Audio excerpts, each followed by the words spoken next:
So ನಮಸ್ತೆ, ನಾನು S K ಕುಪ್ಪಸ್ತ್, Vivekananda ಯೋಗ ವಿಜ್ಞಾನ ಕೇಂದ್ರ ಬಾಗಲಕೋಟೆಯಿಂದ ಮಾತಾಡ್ತಾ ಇದ್ದೀನಿ. ಸೊ ನಮ್ಮದೊಂದು ಯೋಗ ಕ್ಲಾಸ್ನಲ್ಲಿ ಕೆಲವು ಆಸನಗಳನ್ನು ಮಾಡಿಸ್ತಾ ಇದ್ದೆ ನಾನು.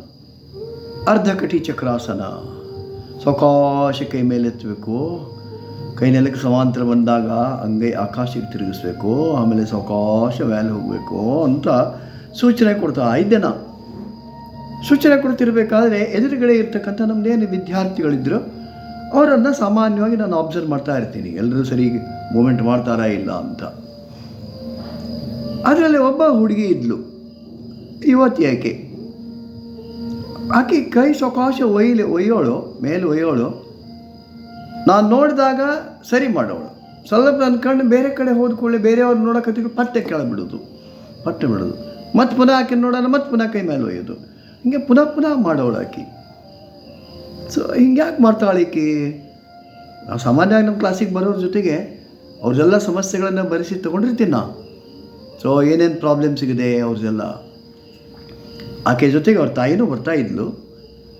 ಆಕೆ ಬರೆದು ಕೊಟ್ಟಿದ್ರು ಅವರು. She is suffering from some stress problem, psychological problems ಅಂತ ಬರೆದು ಕೊಟ್ಟಿದ್ಲು ಆಕೆ ಮೂಮೆಂಟ್ ಈ ರೀತಿ ನಡೆದು 2 ದಿವಸ ನೋಡಿದೆ ನಾನು. 3ನೇ ದಿವಸ ಅವ್ರ ಮನೆಗೆ ಹೋದೆ ನಾನು. ಅವ್ರ ಮನೆಗೆ ಹೋಗಿ ಅವ್ರ ತಾಯಿ ಜೊತೆಗೆ ನಾನು ವಿಚಾರ ಮಾಡಿ, ಏನಪ್ಪ ಕಾರಣ ಏನು ಆಕೆದು ಸ್ಟ್ರೆಸ್ಸಿಗೆ ಅಥವಾ ಸೈಕಾಲಜಿಕಲ್ ಪ್ರಾಬ್ಲಮ್ಸಿಗೆ ಕಾರಣ ಏನು ಅಂತ. ಆಗ ಆಕೆ ಹೇಳಿದ್ಲು, ಅವ್ರ ತಂದೆ ಒಂದು ಆಫೀಸ್ನಲ್ಲೇ ಕೆಲಸ ಮಾಡ್ತಾಯಿದ್ರು, ಅಕೌಂಟ್ಸ್ ಆಫೀಸರ್ ಅಂತ, ಆಡಿಟಿಂಗ್ ಕೆಲಸ ಮಾಡ್ತಾಯಿದ್ರು. ಏನೋ ಸಮಸ್ಯೆ ಆಗಿ ಅವ್ರದ್ದು ಮರ್ಡರ್ ಆಗಿದ್ದಕ್ಕೆ ಆಕೆಗೆ ಶಾಕ್ ಆಗಿ ಈ ಥರ ಆಕೆ ಬಿಹೇವಿಯರಲ್ಲಿ ಚೇಂಜ್ ಆಯಿತು ಅಂತ ಹೇಳಿದ್ರು. ಸೊ ನಾನು ಇರ್ಬೋದು ಅಂತ ತಿಳ್ಕೊಂಡೆ. ಆಮೇಲೆ ಆ ಹುಡುಗಿನ ಹೊರಗಡೆ ಕರೆದು ಒಂದು ಕಡೆ ಗಿಡದ ಬುಡಕ್ಕೆ ಕೂಡಿಸಿ ಆಕೆ ಜೊತೆಗೆ ಪರ್ಸ್ನಲ್ ಡಿಸ್ಕಷನ್ ಮಾಡಿದೆ, ಏನು ಸಮಸ್ಯೆ ಅಂತ ಹೇಳಿ. ಆಕೆ ಹೇಳಿದ್ದೇನು, ಆಕೆ ಒಂದು ಅರ್ಬನ್ ಬ್ಯಾಂಕ್ನಲ್ಲಿರ್ತಕ್ಕಂಥ ಮ್ಯಾನೇಜರ್ ಜೊತೆಗೆ ಆಕೆದು ಲವ್ ಅಫೇರ್ ಇತ್ತು. ಅವ್ರದ್ದು ಕಾಸ್ಟ್ ಬೇರೆ, ಇವ್ರದ್ದು ಕಾಸ್ಟ್ ಬೇರೆ. ಆ ಹುಡುಗ ಮದುವೆ ಆಗಲಿಕ್ಕೆ ತಯಾರಿದ್ದಾನೆ, ಅವ್ರ ಮನೆಯಲ್ಲೂ ತಯಾರಿದ್ದಾರೆ. ಆದರೆ ಈ ಹುಡುಗಿ ಮನೆಯವರು ಕೊಡಲಿಕ್ಕೆ ತಯಾರಿಲ್ಲ. ಹೀಗಾಗಿ ಅದು ಒಂಥರ ಆ ಸಂಬಂಧಗಳ ಕೆಟ್ಟುಬಿಡ್ತು, ಅಥವಾ ಅದು ಆಗಲಿಲ್ಲ, ಲವ್ ಅಫೇರ್ ಮುಂದುವರಿಲಿಲ್ಲ. ಅದಕ್ಕೆ ಈಕೆಗೆ ಶಾಕ್ ಆಯಿತು ಅಂತ ಈಕೆ ತಾನು ಹೇಳಿದ್ಲು. ಅಂದರೆ ಸೊ ತಾಯಿಯ ವರ್ಷನ್ ಬೇರೆ ಇತ್ತು, ಮಗಳದ ವರ್ಷನ್ ಬೇರೆ ಇತ್ತು.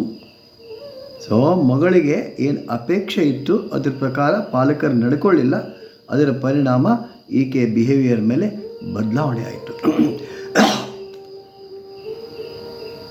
ಇನ್ನೊಂದು ಪ್ರಸಂಗ ಇದು. ಮತ್ತೊಂದು ಸಲ ಇನ್ನೊಂದು ಬೇರೆ ಕ್ಲಾಸ್ನಲ್ಲಿ, ಬೇರೆ ಊರಲ್ಲಿ ಒಂದು ಕ್ಲಾಸ್ ನಡೀತಾ ಇತ್ತು.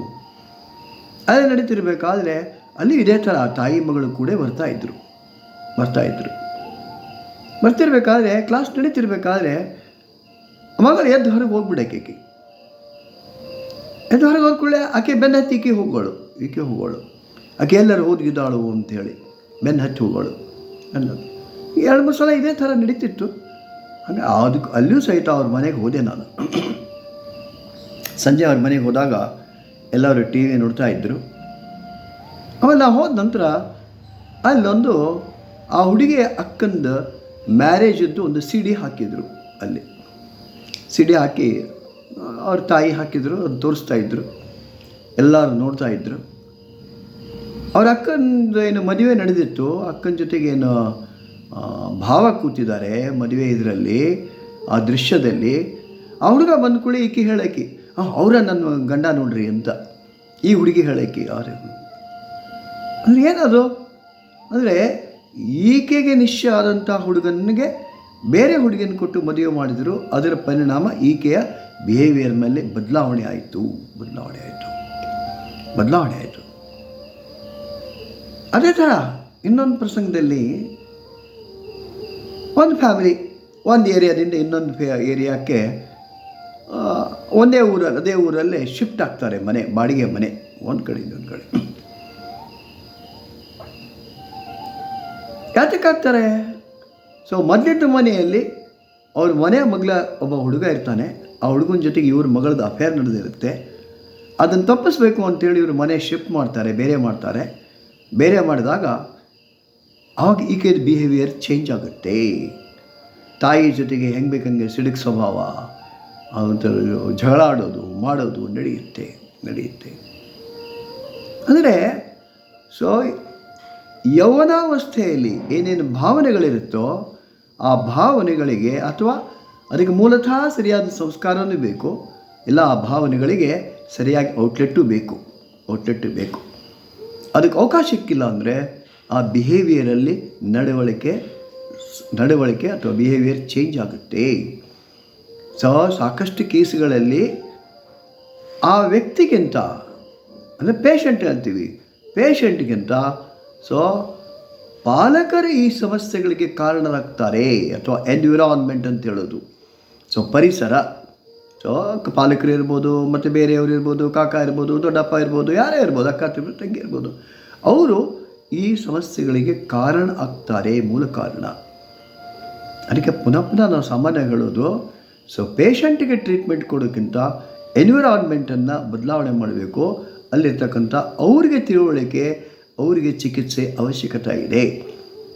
ಸೊ ನಮ್ಮದು ವಿವೇಕಾನಂದ ಯೋಗ ವಿಜ್ಞಾನ ಕೇಂದ್ರದಿಂದ ನಿರಂತರ ಯೋಗ ವರ್ಗಗಳು ನಡೆಯುತ್ತೆ. ಆ ನಿರಂತರ ಯೋಗ ವರ್ಗಗಳಲ್ಲಿ ಬರೀ ಆಸನ ಪ್ರಾಣಾಯಾಮಕ್ಕೆ ಅಷ್ಟೇ ಸೀಮಿತ ಇಲ್ಲ.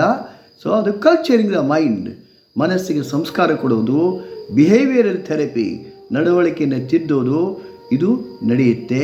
ಕೌನ್ಸೆಲಿಂಗು ಇರುತ್ತೆ. ಇಂಡಿವಿಜುವಲ್ ಪೇಷಂಟ್ ಜೊತೆಗೆ ಅವರ ಪೂರ್ವಾಪರ ಇತಿಹಾಸವನ್ನು ತಿಳ್ಕೊಂಡು ಅದಕ್ಕೆ ಸರಿಯಾಗಿ ಮಾರ್ಗದರ್ಶನ ಮಾಡೋದು ನಡೆಯುತ್ತೆ. ಅದಕ್ಕೆ ಎಲ್ಲರೂ ಸಹಿತ ನಮ್ಮ ವಿವೇಕಾನಂದ ಯೋಗ ವಿಜ್ಞಾನ ಕೇಂದ್ರದ ನಿರಂತರ ಯೋಗ ವರ್ಗಗಳಲ್ಲಿ ಭಾಗವಹಿಸಿ. ಧನ್ಯವಾದಗಳು.